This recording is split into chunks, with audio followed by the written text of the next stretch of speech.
ഇപ്പൊ Victor blind ആയിട്ട് അവിടെ എന്താ പറയാ ആസ് എ ക്യാരക്ടർ നിങ്ങൾ പെർഫോം ചെയ്യുന്ന സമയത്ത് എനിക്കത് ഏറ്റവും പുതിയതായിട്ട് തോന്നിയ ഒരു കാര്യം എന്ന് വെച്ച് കഴിഞ്ഞാൽ ഈ പല സിനിമകളുടെ അടുത്തും ആളുകൾ ബ്ലൈൻഡ് ആയിട്ട് പെർഫോം ചെയ്യുന്നത് സിനിമകളിൽ തന്നെ ഏറെക്കുറെ റെഫറൻസ് എടുത്തിട്ടാണ്.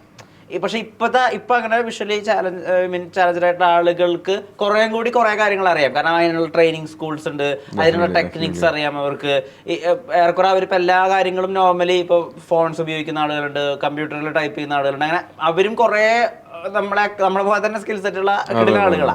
വിക്ടർ പെർഫോം ചെയ്യുന്നത് അങ്ങനെയൊക്കെ തന്നെയാണ്. വിക്ടറിന്റെ ഐഡിയോളജിയിൽ തന്നെ പറയുന്നുണ്ടല്ലോ, ഞാൻ ഭയങ്കര ഹാപ്പിയാണ്, എനിക്ക് കുറച്ച് കാര്യങ്ങളില്ല നിങ്ങളെ കമ്പയർ ചെയ്തിട്ട്, പക്ഷെ സ്റ്റിൽ ഞാൻ വളരെ ഹാപ്പിയാണ്. ആ ഐഡിയോളജി തന്നെ അങ്ങനെയാണ്. അപ്പൊ അതിന്റെ റെഫറൻസ് എങ്ങനെയായിരുന്നു? അത് സിനിമയിൽ നിന്ന് എടുക്കണ്ട, സിനിമയിലെ ഈ പരിപാടി എടുക്കണ്ട.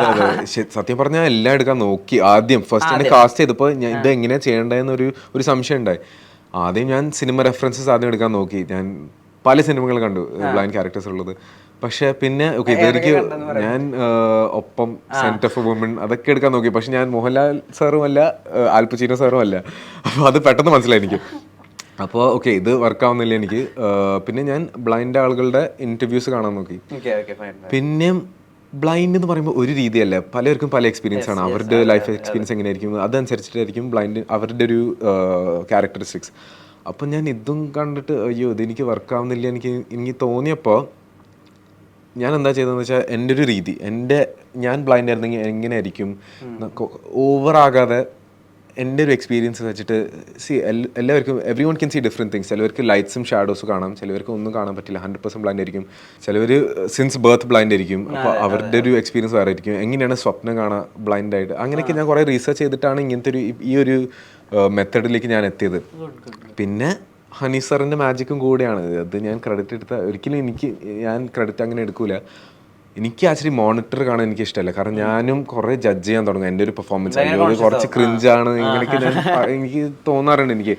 അപ്പോൾ ഞാൻ ഫസ്റ്റ് ഡേ അത് നിർത്തി, ഈ മോണിറ്റർ നോക്കുന്ന പരിപാടി. അപ്പോൾ ഞാൻ ഹണി സാറിൻ്റെ ഒരു എക്സ്പ്രഷൻ കണ്ടു കഴിഞ്ഞിട്ടാണ് എൻ്റെ ഒരു കോൺഫിഡൻസ് വരുന്നത്. Honey sir thumbs up okay take എന്ന് പറഞ്ഞാൽ ഞാൻ ഹാപ്പിയാണ്. ഞാൻ അങ്ങനെ കാണാറില്ല മോണിറ്റർ. അപ്പോൾ ഹണി സാറിനോടാണ് ഇതിന്റെ ഒരു ക്രെഡിറ്റ് പോകുന്നത് ശരിക്കും. ഞാൻ ചോദിച്ചു, ബ്രോ തന്നെയല്ലേ ഡബ് ചെയ്തിരിക്കുന്നത്? അതെ, ഞാൻ തന്നെയാണ്. ഡബ് ചെയ്യാന്ന് പറയുന്നതും വേറൊരു സ്കില്ലാണ്. അതെങ്ങനെയാ വർക്ക്ഔട്ട് ചെയ്തെടുത്തത്? കാരണം ഇതില് ഇപ്പൊ ചില പോർഷൻസിലൊക്കെ ചുമക്കൊക്കെ വേണം മ്യൂസിക് വെച്ചാൽ, അതൊന്നും ആർട്ടിഫിഷ്യൽ ആവാനും പാടില്ല.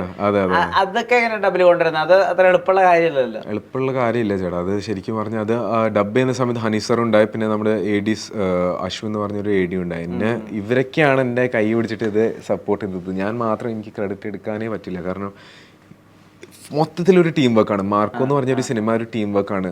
ഈ ഒരു ടീമിൻ്റെ ഒരു 3 ലീഡേഴ്സ് ഡെഫിനറ്റ് ഉണ്ട്. ഷെരീഫ് ഖാൻ നമ്മുടെ പ്രൊഡ്യൂസർ, ഉണ്ണിച്ചേട്ടൻ, മാർക്കോ, ഹണി സർ ഡയറക്ടർ. ഇവരാണ് നമ്മുടെ ടീമിൻ്റെ ലീഡേഴ്സ്. പക്ഷേ ടെക്നീഷ്യന്മാരെല്ലാവരും അടിപൊളിയായിട്ട് ചെയ്തിട്ടുണ്ട്. ഇതിൽ എല്ലാവരും ബെസ്റ്റ് വർക്കാണ് എൻ്റെ അഭിപ്രായത്തിൽ. നമ്മുടെ DOP ചന്ദ്രു സാറിൻ്റെ ബെസ്റ്റ് വർക്കാണിത്. ആക്ഷൻ കലാം മാസ്റ്ററിൻ്റെ ബെസ്റ്റ് വർക്കാണിത്. സുനിൽ ദാസ്, നമ്മുടെ ആർട്ട് സുനിൽ ദാസ് ചേട്ടൻ്റെ ബെസ്റ്റ് വർക്കാണ്. എല്ലാവരും ഒരു ടീം വർക്കായിട്ടാണ് ഇങ്ങനത്തെ ഒരു പ്രോഡക്റ്റ് നമുക്ക് കിട്ടിയത്. അപ്പോൾ അതേപോലെ ഡബിങ്ങിലും ഞാൻ മാത്രമല്ല, ഞാൻ അവിടെ പോയപ്പോൾ നമ്മൾ ഹെഡ്സെറ്റിലാണ് നമ്മൾ ഇതെല്ലാം കേൾക്കുന്നത്. അപ്പോൾ ഇത് ഓക്കെ ആണോ, നന്നായിട്ട് വരുന്നുണ്ടോ? കാരണം നമ്മൾ ഡബിങ് ചെയ്യുമ്പോൾ BGM ഒന്നുമില്ല, കളർ ഗ്രേഡിങ് അതൊന്നുമില്ല, നമ്മുടെ വോയിസാണ് മാത്രം നമ്മൾ കേൾക്കുന്നത്. അപ്പോൾ ഇത് കേൾക്കുമ്പോൾ അയ്യോ ഇത് സാർ ഇത് ഓക്കെ ആണെന്നൊക്കെ ചോദിക്കുമ്പോൾ അല്ല ഇങ്ങനെ തന്നെ ചെയ്താൽ മതി, ഈ ഒരു സാധനം പിടിച്ചാൽ മതി എന്നൊക്കെയാണ് ഇവരുടെ ഒരു ബ്രീഫ്. അത് വെച്ചിട്ടാണ് ഇവരുടെ സപ്പോർട്ട് വെച്ചിട്ടാണ് എല്ലാം ചെയ്തത്. സത്യം പറഞ്ഞാൽ എന്റെ അറിവ് ശരിയാണെങ്കിൽ ഇത് ഫസ്റ്റ് ഫീച്ചർ ഫിലിം. അതെ. ഓക്കെ, അപ്പൊ മാർക്കോ റിലീസ് ആവാൻ പോകുന്നു. അപ്പൊ ആ ദിവസത്തിന് രാവിലെ ഫാമിലിയൊക്കെ ആയിട്ട് കാറില് തിയേറ്ററിലേക്ക് വണ്ടി വരുന്നു, നിങ്ങൾ അവിടെ നിന്ന് ഇറങ്ങുന്നു, തിയേറ്ററിലേക്ക് പോകുന്നു. വലിയ പ്രതീക്ഷകളുണ്ട് മാർക്കോ. പാക്ഡ് തിയേറ്റർ ആണ്, കുറെ ആളുകളൊക്കെ നിലത്താണ് ഇരിക്കുന്നത്, സ്റ്റെപ്സിലാണ് ഇരിക്കുന്നത്. അത്രയും പാക്ഡ് ആയ തിയേറ്ററാണ്. പതുക്കെ ടൈറ്റിലുകൾ. ഞാൻ ആദ്യം പിന്നെ സീറ്റ് കിട്ടി. അപ്പൊ പതുക്കെ ഇങ്ങനെ ടൈറ്റിലുകൾ വരുന്നു, മാർക്കോ എന്ന് എഴുതുന്നു, ആളുകൾ ചീർ ചെയ്യുന്നു, നമ്മളെ തന്നെ സ്ക്രീനിൽ കാണാണ്. അവിടെ നിന്ന് പിന്നെ ഒന്ന് എക്സ്പ്ലെയിൻ ചെയ്യാമോ? എൻ്റെ സീൻസൊക്കെ വരുമ്പോൾ ഞാൻ സ്ക്രീനല്ല കണ്ടത്. ഞാൻ ശരിക്കും എൻ്റെ ഫാമിലി റിയാക്ഷനാണ് കണ്ടത്. ഇവർക്ക് വർക്കാണോ ഈ സാധനം, വർക്കാണോ, ഇവരുടെ ഒരു റിയാക്ഷൻ കണ്ടിട്ടാണ് എൻ്റെ ഒരു കോൺഫിഡൻസ് വരുന്നത്.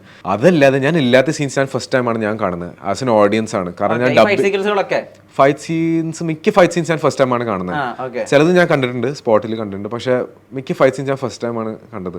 അപ്പോൾ സെക്കൻഡ് ഹാഫ് കണ്ടപ്പോൾ ഞാൻ ശരിക്കും പറഞ്ഞ ഒരു ഉണ്ണി സൂപ്പർ ഫാനായി മാറി. കാരണം ഞാൻ ഇത്രയും പ്രതീക്ഷയില്ല. ഓൾറെഡി ഒരു എക്സ്പെക്ടേഷൻ ഉണ്ട്, പക്ഷേ ഇതിൽ കാണിച്ച ഫൈറ്റ് സീൻസ് ഒക്കെ ഞാൻ ബ്രോക്കിനെ അറിയാം. മലയാളം സിനിമ മാത്രമല്ല, ചിലപ്പോൾ ഇന്ത്യൻ സിനിമയിൽ ഇങ്ങനത്തെ കണ്ടിട്ടുണ്ടാവില്ല. പ്രത്യേകിച്ച് ഇന്റർവെൽ ഫൈറ്റ് സീക്വൻസും പിന്നെ നമ്മുടെ സ്റ്റെപ്പിന്റെ ഫൈറ്റ്, അതൊരു വേറെ ലെവൽ കോറിഡോർ ഫൈറ്റ്. അതെ അതെ അതെ, ഒരു റോപ്പില്ല, ഒരു വേറെ ഒരു ടേക്ക്, അതാണ് അതിന്റെ പ്രത്യേകത. ഒരു ടേക്കിലാണ് ഇതെല്ലാം പോയത്.